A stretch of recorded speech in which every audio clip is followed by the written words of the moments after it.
gloria como Él nos ve. Él todos sus bienes nos dio por amor. Administramos los tesoros de Dios. Guardamos su ley como prueba de fe. Benditos del Padre, así como Él nos ve. Somos pueblo fiel, como Él nos ve.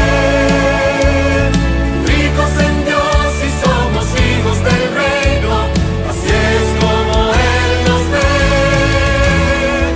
Somos pueblo fiel, como Él nos ve.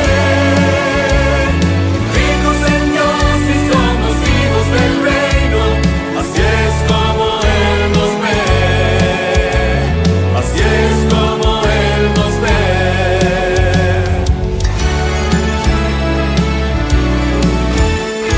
El hombre nos busca al vernos caer. Dios nos levanta y afirma nuestros pies.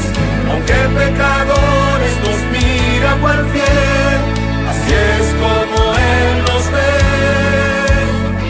Ahora me doy por completo al Señor.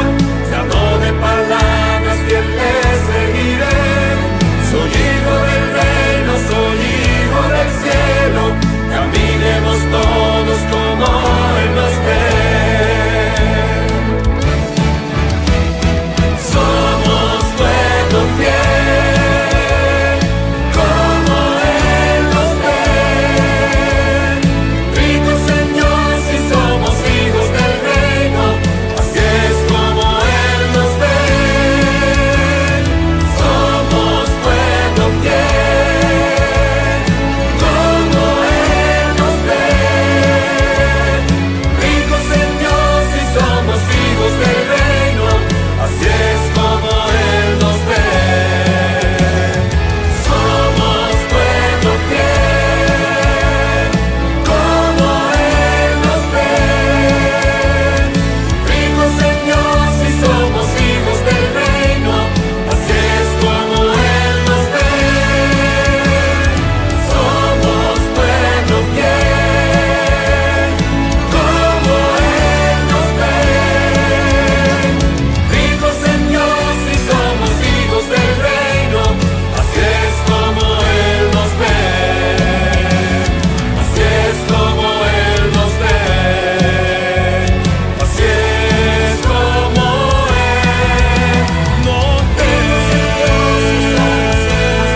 Él nos ve. Así como Él nos ve.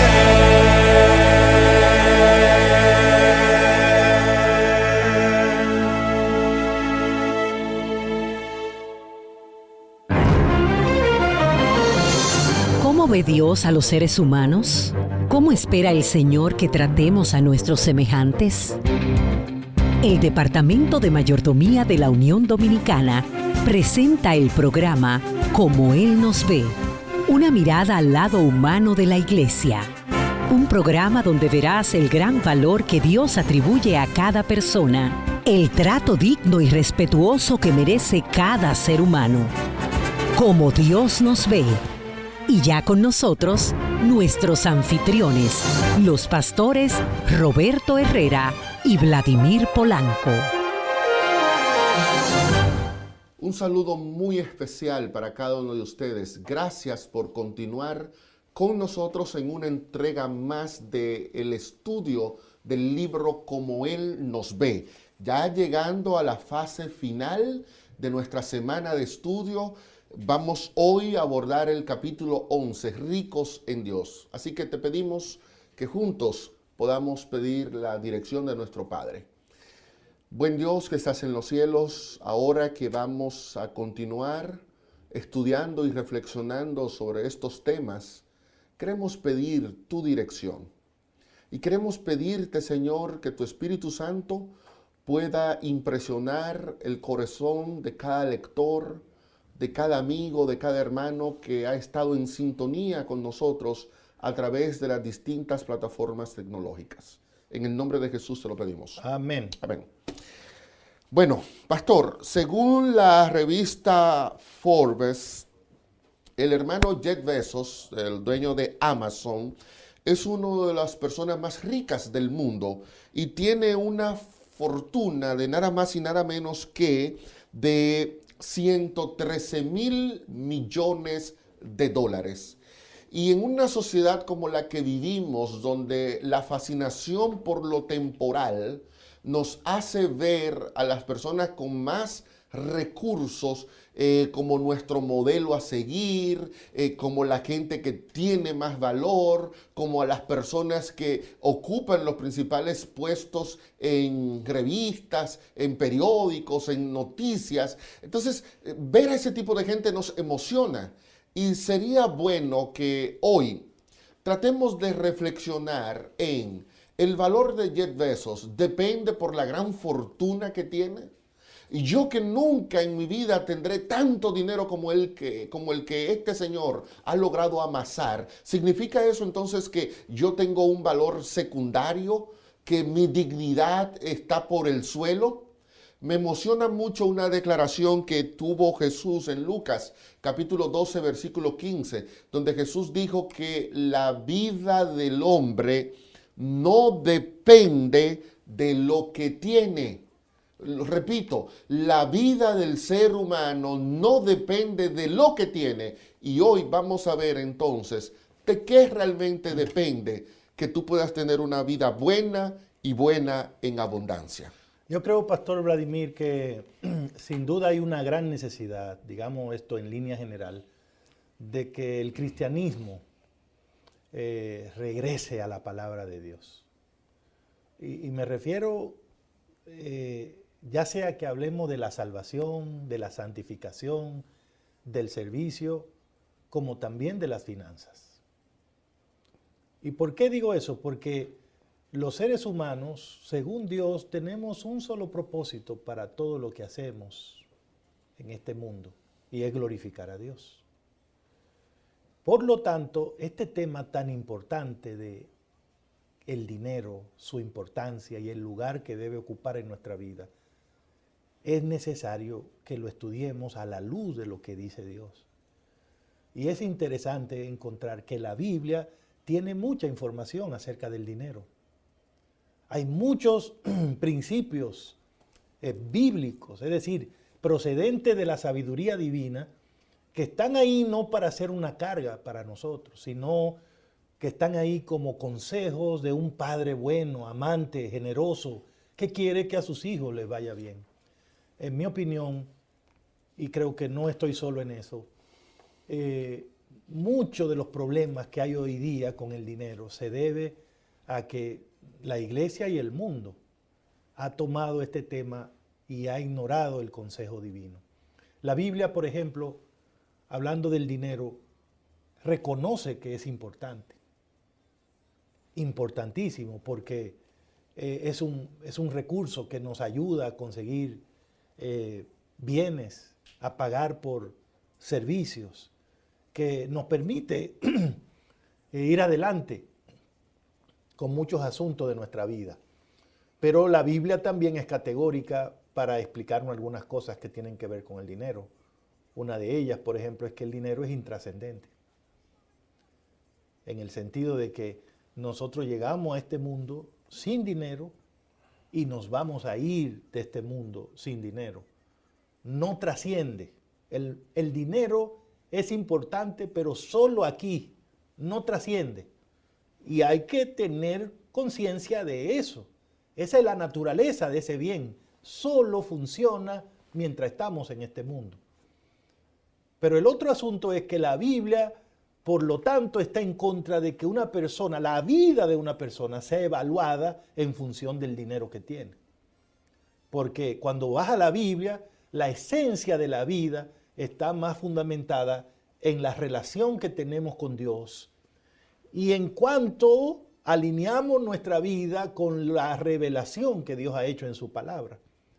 De hecho, el Evangelio de San Lucas, en el capítulo 12, el versículo 15, dice que la vida de un hombre no se mide por cuánto tiene. Es una versión del Nuevo Testamento, la versión viviente del Nuevo Testamento. lo presenta así. Y por supuesto, al contrario de eso, en la otra cara de esa moneda, Jesús dice, no solo de pan vivirá el hombre, no solo de lo material, no solo de lo que se puede comprar. El hombre también para vivir necesita la palabra de Dios. Bueno, y si alguien quiere tener una buena idea de lo que Dios piensa del dinero y los peligros que están asociados con ese asunto, yo les recomiendo altamente el capítulo 11 de este libro, en el que usted, Ricos en Dios, en el que usted tomó tiempo para analizar una historia que el Señor Jesús contó acerca de un señor rico, pero que tenía problema de criterio, ¿no? ¿Por qué no nos cuenta detalle de lo que usted encontró en la historia? Ya, mira, la historia se encuentra en Lucas 12, 16 al 21, y en las páginas 155 a las 157 del libro usted puede encontrar más detalles, pero la historia de un hombre impresionante. El hombre era rico. Su cosecha ese año había tenido una producción extraordinaria, y precisamente era tanta la cosecha que tenía que el hombre dijo, ¿qué voy a hacer con todo lo que tengo? Ya sé lo que voy a hacer. Voy a fabricar, dice el versículo 19, edificaré graneros más grandes, y entonces mi alma dirá, alma, muchos bienes tienes guardados para muchos años, descansa, come, bebe y regocíjate. Lo interesante de esto, Pastor Roberto, es que pareciera que Jesús está contando la historia de una persona que vive en el siglo XXI. Sí. Nosotros vivimos en una época donde la gente vive absorta por la fascinación, por lo temporal. Solo le importa eso, comer, beber, regocijarse, conseguir más dinero, adquirir más cosas, guardar. Pareciera que tener es lo más importante. Y es lo que está pasando con este hombre. Hay una declaración que yo quisiera leerte de la descripción que nosotros hacemos de este personaje. Es un hombre cuya alma vive ofuscada en el tener. El desapego hace tiempo que desapareció de su diccionario. Su vida se consume como una vela ante el altar de la avaricia ilimitada. Sus días transcurren en las redes de un placer libertino que no satisface el vacío del alma. Se le olvidó que vivir es ante todo una experiencia de solidaridad con sus semejantes. Para él desaparecieron todos los tú y nada más existe su excelso yo. Al este hombre no estar preocupado por nadie más que no fuera él, está revelando su egoísmo, su codicia, su avaricia. Y entonces la fabricación de un granero físico está poniendo de manifiesto un problema espiritual. Y es un problema tan espiritual que este hombre de Lucas 12 nada más cree en sí mismo, en sus logros.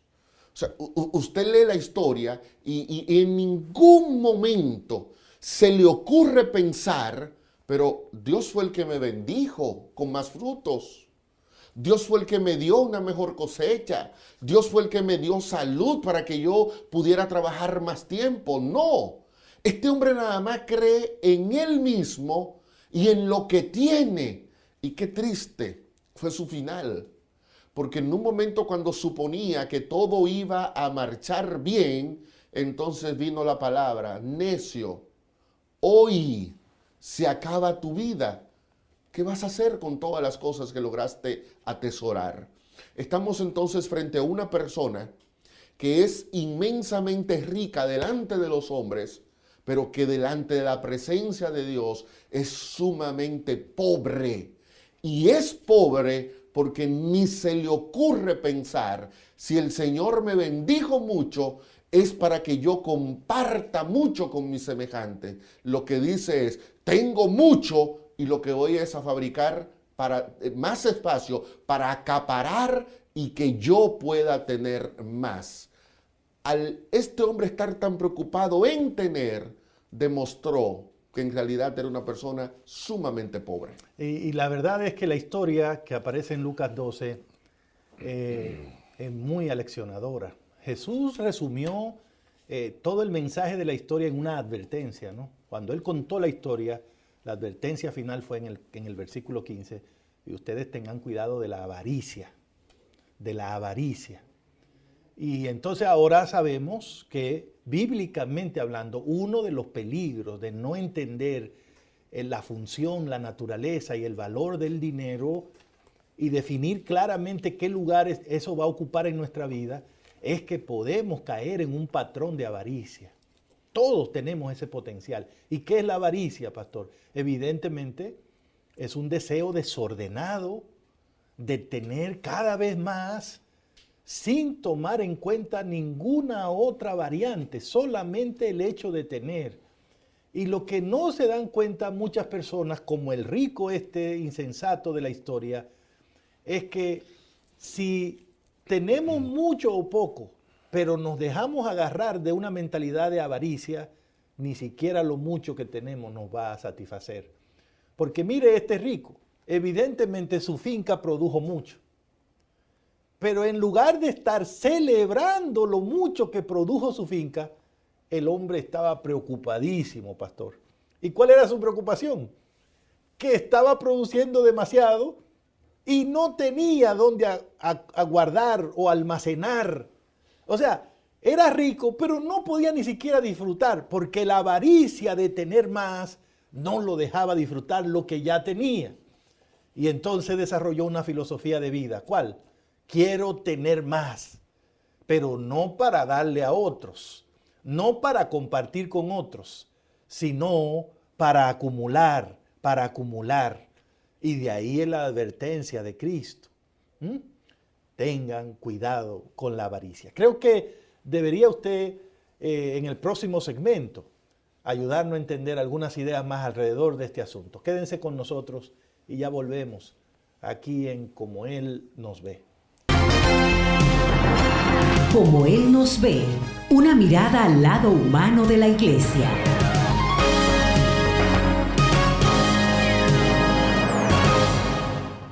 Gracias por continuar con nosotros. El pastor Herrera comentaba que al final este hombre era un preso de la avaricia, pero es impresionante la forma en la que Jesús termina el relato. Miren lo que Jesús dice en Lucas capítulo 12, versículos 20 y 21.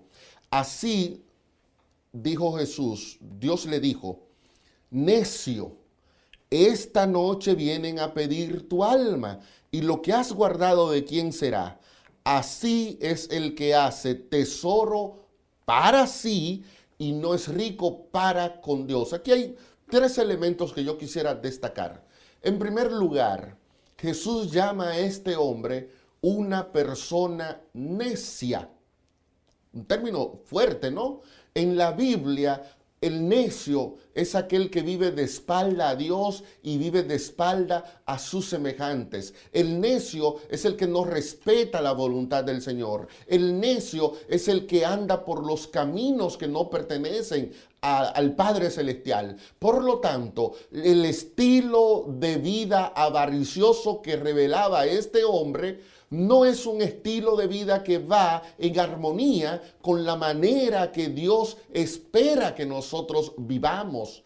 Ese deseo desordenado de acaparar y de tener no puede formar parte de nuestra experiencia cristiana, porque nosotros no somos necios. Pablo dice que Dios nos considera a nosotros hombres y mujeres sabios. ¿Y por qué somos sabios? Porque estamos dispuestos a seguir el camino que Dios tiene para cada uno de nosotros. Pero hay algunos elementos que yo presento en la página 157 de Como Él nos ve, que nos ayudan a entender por qué Jesús utilizó una palabra tan fuerte para definir el problema de este hombre, que repetimos, no es un problema porque él dejó de orar, no es un problema de que él no lee la Biblia, es un problema espiritual, pero que se refleja en una acción material. Y entonces Jesús le dice, necio, ¿Por qué es necio? Bueno, número uno, es necio porque funda su seguridad en tener y no en ser. Número dos, es necio porque se afana por poseer y acumular en vez de empeñarse en creer. Número tres, es necio porque cree que tener mucho dinero significa tener mucha vida. Es necio porque está convencido de que la posesión egoísta da alegría. Y es necio porque adora y no ve más que suyo y jamás piensa en su prójimo. Evidentemente, este relato nos hace evocar las palabras del salmista en Salmo 39, 5 y 6. Dice el salmista, diste a mis días, o escuche bien, diste a mis días término corto, y mi edad es como nada delante de ti. Ciertamente es apenas un soplo todo ser humano que vive. Ciertamente como una sombra es el ser humano. Ciertamente en vano se afana, amontona riquezas y no sabe quién las recogerá. Por eso Jesús dice, este hombre atesoró tesoro para sí. Frente a sí mismo y frente a los demás era rico, pero delante de Dios era pobre, porque una vida enfocada en lo material da evidencia de una pobreza que incluso te quita el sentido para el cual Dios te creó. En los versículos 20 y 21 de Lucas 12 está la declaración del Señor Jesús que el pastor Polanco nos leyó hace un ratito. Y ahí están muy explícitamente explicadas las razones por las que Cristo decide también llamarle necio a este hombre. Y para mí es muy evidente, ¿no? Claramente identificado. Necio era este hombre porque se olvidó que la vida no solo consiste en tener cosas. Se olvidó que un día todos daremos cuenta delante de Dios. Dios le dijo, es necio porque, mira, le llegó el día del juicio y no estaba listo. Esta noche vienen a pedir tu alma. Esta noche vienen a pedirte tu alma. O sea, ¿y qué del juicio? O sea, ¿te preparaste para ese momento también? ¿Tienes un almacén que te va a ayudar, guardarte cosas para el día del juicio también? ¿O solo viviste para guardar cosas que no van a contar para el juicio? Era un necio por eso. Pero también para Cristo era un necio porque se había dedicado a guardar y a guardar cosas que incluso nunca él iba a poder usar ni disfrutar. En algún momento Cristo pregunta, ¿has guardado lo que has guardado? ¿De quién va a ser? El rey Salomón en Eclesiastés explica que él gastó mucho tiempo de su vida observando a la gente vivir. Y él dice que vio cosas que no le encontraba sentido. Una de las cosas que él vio en el capítulo 2 de Eclesiastés, él cuenta, él dice, hay algo que yo he notado que me parece sin sentido. Es la persona que gasta toda su vida acumulando dinero y al final se muere. Y luego viene otro que no hizo nada para conseguir ese dinero y lo disfruta todo. Entonces, eso no tiene sentido. Eso es una vanidad. Es evidente que la vida no es para eso. Porque ¿a quién se le ocurre que Dios le va a dar una vida para que se dedique solo a guardar algo que después otro viene a usar? Entonces, tenemos que entender este tema del dinero. Es la moda, es el Dios de la época, pero en realidad ¿es eso? ¿Debería ser nuestro Dios? ¿O es algo que está llevándonos a un punto de necedad? Este hombre era necio, según Cristo, no porque estaba tratando de acumular sus bienes. No hay nada de malo en eso. La declaración dice que era necio porque estaba haciendo tesoro para sí sin tomar en cuenta hacer tesoros para Dios. Que quede claro, Pastor Polanco, la Biblia no tiene nada en contra de ser rico. Yo creo que más bien todo a favor, porque de nuevo, el dinero es importante, en la Biblia es importante.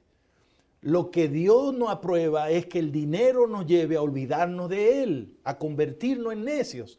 Y la avaricia tiene ese potencial. La avaricia nos lleva a un punto que se nos olvida hasta que Dios existe.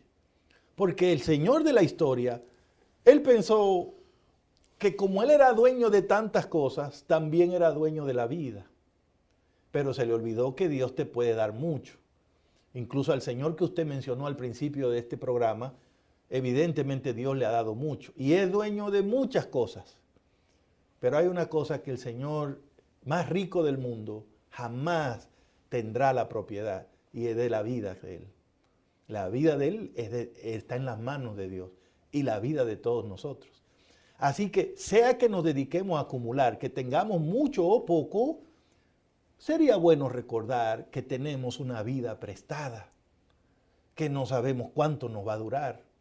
Así que vivamos de tal manera que cuando llegue el momento de devolverle la vida al dueño, podamos dar buena cuenta. Y esa historia está ahí, no solo para que gastemos una hora aquí criticando al Señor este. Esa historia está ahí porque todavía 2000 años después, nosotros seguimos batallando con el problema del dinero. La Biblia reconoce que el dinero es un campo de batalla espiritual. Y por eso la iglesia tiene que hablar de eso. Alguien pudiera decir, pero ¿por qué están hablando del dinero en un programa que era tan espiritual? Porque el dinero es un campo espiritual tremendo. Millones de gente abandonan su lealtad a Dios por asuntos que tienen que ver con el dinero. Y entonces hoy, como el rico insensato, muchos de nosotros estamos teniendo problemas con el manejo que le damos al dinero. Y la pregunta es, si nos pasara lo mismo que le pasó al señor este, en ese proceso afiebrado de tener, si hoy nos tocara a nosotros que vinieran a pedir nuestra alma, si hoy fuera el día, Pastor Vladimir, ¿qué contestaríamos? ¿Qué pudiéramos decir? Y ahí es donde yo creo que se justifica el tema de ser ricos, pero también en Dios, ¿eh?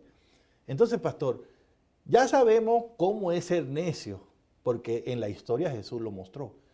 La pregunta ahora es, ¿cómo podemos llegar a ser ricos en Dios? Quizás dos declaraciones podemos citar antes de terminar este bloque. La primera aparece en la página 156 del libro, es una cita de Palabras de Vida del Gran Maestro, página 206. Vivir para sí es perecer.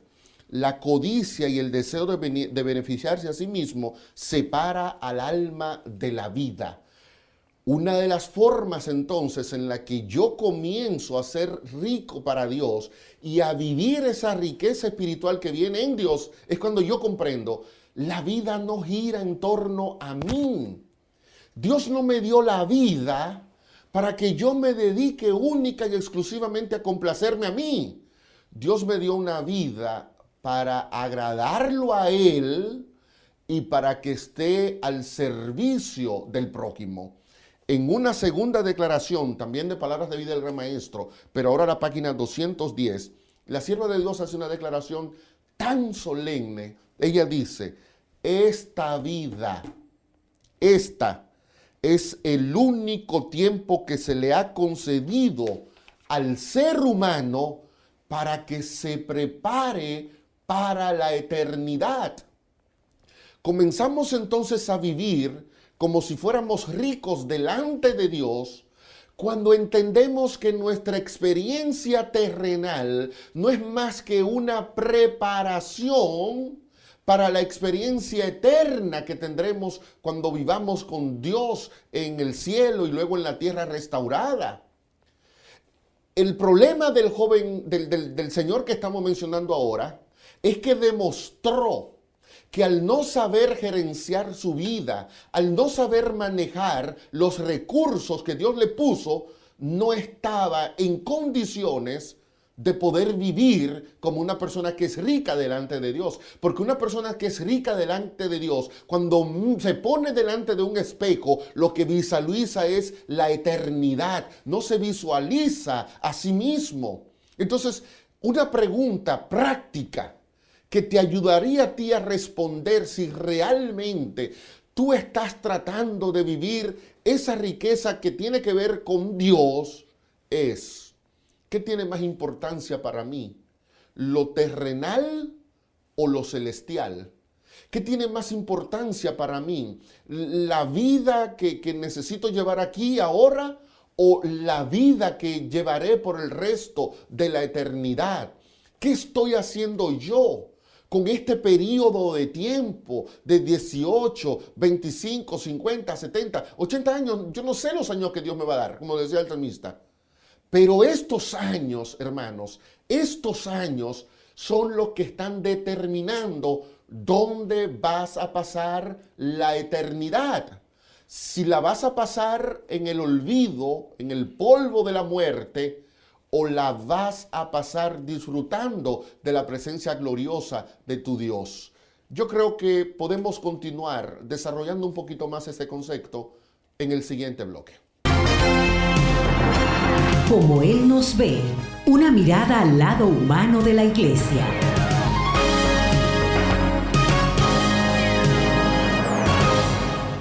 Gracias por continuar con nosotros. Hace un momento el pastor Herrera mencionaba que no hay problemas en ser rico, no puede haberlo. El libro de Deuteronomio presenta la riqueza como un regalo del Señor. De hecho, grandes hombres de Dios como Abraham, como Jacob, como David, como Salomón, fueron gente muy rica.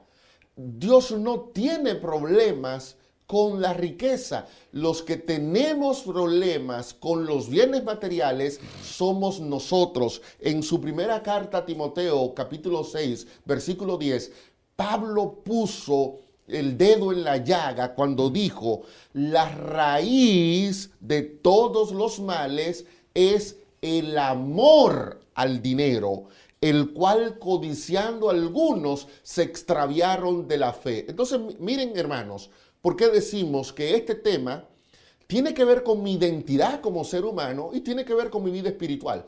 Vimos cuando estudiamos el capítulo 10, que Jacob mostró su fe devolviéndole a Dios lo que le correspondía.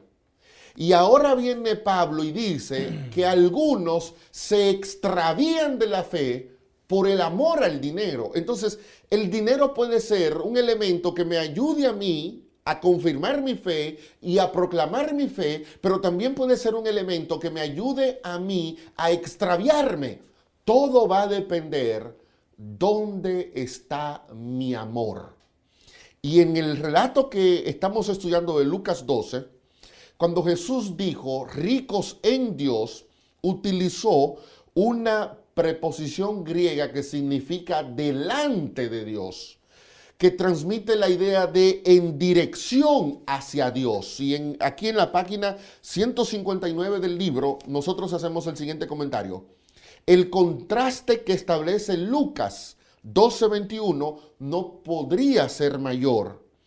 O dirigimos nuestros bienes hacia nosotros mismos o lo dirigimos hacia Dios.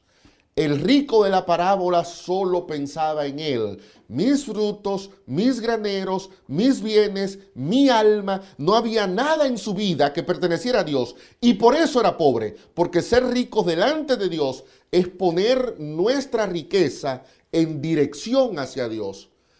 Entregarla a Dios. Ponerla en las manos de Dios. Y ahora sí, pastor, en este punto es cuando yo creo que debo mencionar una palabra bien conocida por nuestros amigos que nos ven y nos escuchan. Esa palabra es mayordomía. Por eso yo insistí hace un momentito en que necesitamos volver a la Biblia para poder enfrentarnos con estos temas que confunden a tantas personas. Pero si crees en Dios y en su palabra, no tienes que caer en esos errores, ¿no? No tiene que tener la insensatez del señor de la historia. Porque así como la Biblia nos enseña que el dinero es importante, pero es intrascendente, así también la Biblia nos enseña que nosotros somos mayordomos de Dios. Es decir, nosotros lo que hacemos es administrar en este mundo los recursos que son de Dios. Por lo tanto, nada en este mundo deberíamos administrarlo, usarlo, como si nosotros fuéramos los dueños, sino como personas que reconocen que son administradores de uno que es superior. Y eso es lo que enseña la mayordomía. Es un concepto bíblico integral que nos enseña eso, ¿no? Que el verdadero y único dueño de todo es Dios. Que nosotros, aunque usamos las cosas, no tenemos el derecho de propiedad sobre ellas, porque ya hay un dueño. Y por lo tanto, un día nosotros vamos a dar cuenta. Y por eso la mayordomía nos aconseja con mucha sabiduría que todo lo que hagamos, lo hagamos para la gloria de Dios. Tal vez esa fue la mentalidad que desarrolló, a diferencia de este señor de Lucas 12, el patriarca Job. ¿Por qué Job en medio de todos sus problemas no pecó contra Dios? Porque no tenía la mentalidad de dueño. Los hijos se murieron, perdió todo lo que tenía, pero él no llegó a un punto de fracasar espiritualmente, porque él le dijo a su esposa, Jehová me dio eso y Jehová me lo quitó. Que el nombre de Dios sea glorificado. O sea, yo aquí estoy para glorificar a Dios, con eso o sin eso, pero esas cosas son de Dios. No puedo pelearme por Él porque eso es de Él. Él lo da, Él lo quita. Eso fue lo que no entendió este hombre. Porque como usted dice, pastor, uno se mete en la historia del rico de Lucas 12 y por donde quiera es un mí, mi fruto, mi granero, mis bienes, mi dinero. ¿Dónde está Dios? Este señor se olvidó, absolutamente se olvidó completamente de Dios. Y entonces la lección es clara. Ser rico delante de Dios significa vivir tomando en cuenta a Dios con nuestros bienes materiales. Es de ese dinero que Dios me permite tener o administrar, sea mucho, sea poco, tener la sabiduría y la humildad de ponerlo en las manos de Dios, de usarlo para los propósitos de Dios. Y es ahí donde la práctica de diezmar, de ofrendar, constituyen ayudas espirituales para nosotros. Si Dios nos deja solo, hermanos y hermanas, lidiando con el dinero, eso va a ser complicado. Pero Él ha provisto medios para que nosotros podamos con los recursos usarlo en forma que glorifiquen su nombre. De esa manera, la avaricia nunca nos podrá dominar, ni el egoísmo. Y tengamos mucho o poco en este mundo, quedará asegurado que seremos sin duda ricos para Dios. Lucas establece también que la riqueza delante de Dios tiene que ver con hacer tesoros en el cielo, invertir en el cielo. Y usted se preguntará, ¿cómo puedo entonces yo hacer tesoros en el cielo? Si las personas realmente ricas delante de Dios son las que invierten en el cielo, ¿cómo lo hago yo? Una manera de invertir en el cielo, curiosamente, es sirviendo a la gente que vive en la tierra. Por eso decía el proverbista que el que le da al pobre, a Dios presta. A Dios presta, porque la ayuda al pobre, la ayuda al necesitado, la solidaridad con una persona que está viviendo un momento de angustia, son acciones que Dios la toma como inversiones que nosotros estamos haciendo en el cielo. Si a ellos lo hiciste, a mí me lo hiciste. Y lo hiciste a ellos, no esperando que ellos te pagaran. Sí. Y como no lo hiciste así, ahora yo te recompensaré. Entonces, tú estás invirtiendo aquí, estás colocando tu capital aquí, y al final yo te voy a dar, dice Lucas 18, 100 veces más. Amén. Y decimos de los dominicanos, y de ñapa, y de poquito, y adicionalmente, sí, el bono extra también te daré eterna. La vida eterna.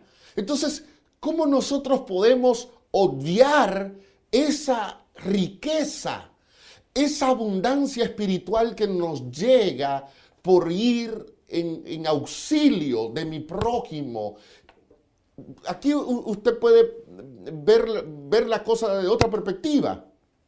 Jesús presenta la historia negativa del hombre. Y como decía el pastor Roberto, ¿y qué vamos a hacer? ¿No vamos a pasar todo el programa criticando al hombre? Bueno, es que lo que Cristo quiere es, mírate en ese espejo, Sí. porque mi plan contigo Sí. es exactamente lo contrario. Exactamente. Entonces, tú quieres saber cómo yo te veo. Ok, mira a ese hombre, así yo no te veo. Cuídate de esa avaricia. Yo no te veo así. No. Yo no te veo como una persona codiciosa, egoísta, avariciosa, todo para pendiente solo de lo material y de lo temporal. Yo no te veo así, así que mírate en ese espejo y llega a la conclusión, ese no puedo ser yo. Ese no puede ser tú. Porque el espíritu del cielo es la generosidad, es el servicio, es empeñarnos en atesorar riquezas donde nadie podrá quitárnosla, y es en el cielo. Dentro de algunos momentos regresamos para entrar a la fase final de este capítulo de Cómo Él nos ve. Como Él nos ve, una mirada al lado humano de la iglesia.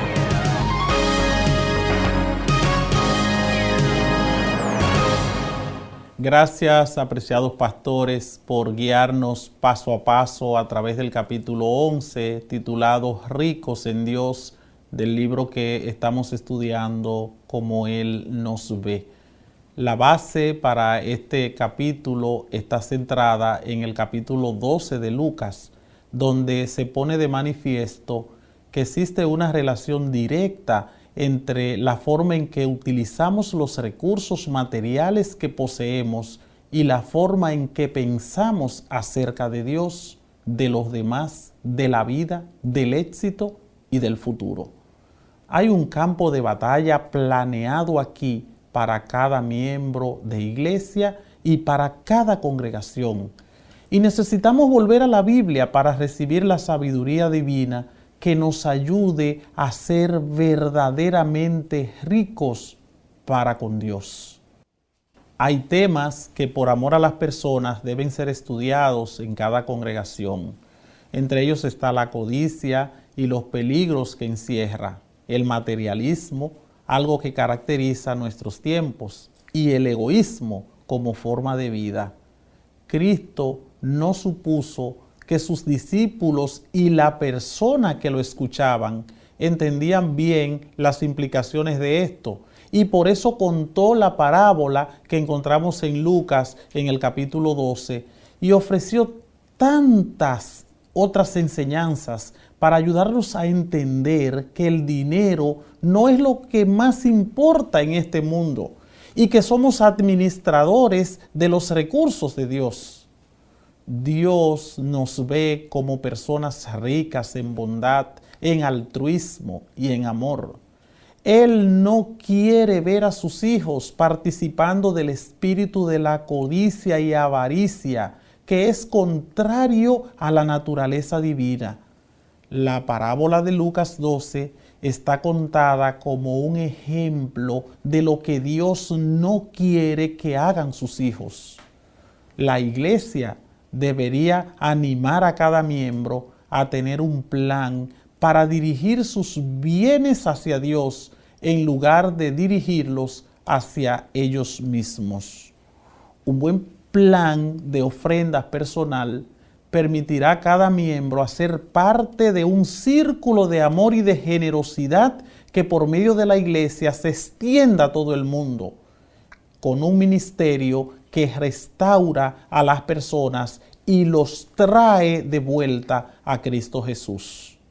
Cada iglesia debería tener siempre iniciativas y proyectos de ayuda a favor de las personas más necesitadas y vulnerables, que tenemos muchas a nuestro alrededor.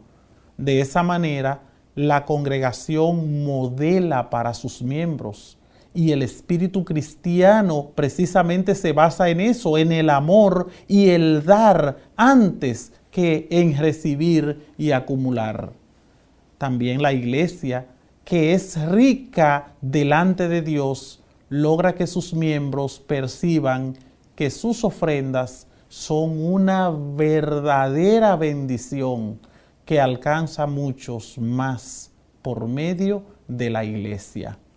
Espero que estas reflexiones puedan ayudarnos a alcanzar el ideal que el Señor quiere lograr en cada uno de los miembros de iglesia.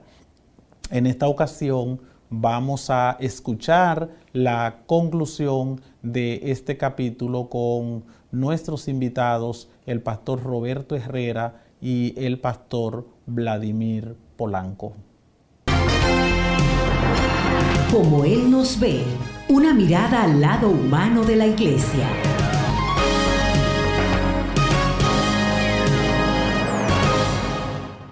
Y bueno, aquí estamos para los minutos finales de esta entrega del capítulo 11, Ricos en Dios. No sé qué queda en tu mente de todo lo que hemos tratado, pero me parece que en Lucas 12 el Señor Jesús alza su voz, hace una denuncia fuerte contra la avaricia. Y tiene que ser así, porque Jesús es Dios y Él es generoso. Donde Jesús está, el egoísmo no cabe.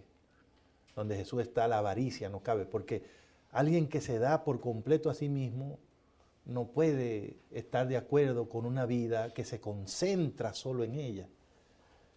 Jesús contó esa historia para que por las edades tengamos claro cómo Dios quiere que vivamos. Y Dios también contó esa historia porque aunque no sea en la misma proporción del Señor, del hombre rico todos nosotros somos receptores de las bendiciones de Dios, de los recursos de Dios. Muchos hermanos en la iglesia son personas adineradas, gracias a Dios. Son una bendición para la iglesia, para la obra de Dios, porque muchos son hombres y mujeres consagrados y generosos, además de ricos o estables financieramente. Y hay muchos otros hermanos que son pobres en términos de este mundo, humildes, pero también son una gran bendición para la obra de Dios, porque son hombres y mujeres que aman a Dios y son consagrados a Dios. Y aunque son pobres, y lo son en este mundo, son ricos para Dios, son ricos delante de Dios, por una sola razón, porque de lo que Dios le da, toman y ponen de eso recursos para que la obra de Dios adelante. Y para Dios eso es sabio, es sensato, porque es vivir aquí y al mismo tiempo estar depositando para la eternidad. Me parece, Pastor Vladi, que sería una desgracia que agarráramos esta vida que Dios nos prestó solo para dedicarnos a acumular cosas en este mundo que se van a quedar todas aquí y que van a ser quemadas en el día final. Me parece que es muy sabio, mientras Dios nos dé vida, disfrutar lo que podamos aquí decentemente y en orden, y al mismo tiempo acordarnos de mandar algunos depósitos para la eternidad. Hace un par de semanas atrás, en el tiempo cuando yo estaba escribiendo el libro, leí un artículo titulado Don Dinero. Lo escribió un periodista, estoy hablando de un periódico secular, no es una persona creyente, pero me impresionó mucho la forma en la que él habló del dinero. Y una de las cosas que dijo ese periodista es: el valor esencial del dinero es revelar la hondura de nuestra naturaleza. Las piedras están hablando. O sea, esto no me lo está diciendo un predicador, ni un teólogo, ni un lector de la Biblia. O sea, una persona que no tiene una vinculación religiosa me dice: el dinero revela la profundidad de tu naturaleza. Revela lo que eres. Revela cómo está tu corazón. Y fue lo que le pasó al hombre de Lucas, capítulo 12. Yo quisiera terminar leyéndote esta declaración que aparece en la página 160 del libro. Es probable que durante muchos años la manera en la que hemos manejado nuestros recursos haya revelado nuestra falta de sensatez. Pero con la ayuda y la dirección del Señor, hoy podemos comenzar a sentirnos como Dios nos ve, y Él nos ve como ricos delante de Él, y parte de nuestra riqueza se encuentra en que podamos contribuir con una obra que excede en valor a todo el oro y a toda la plata del mundo. ¿Y cuál es esa obra?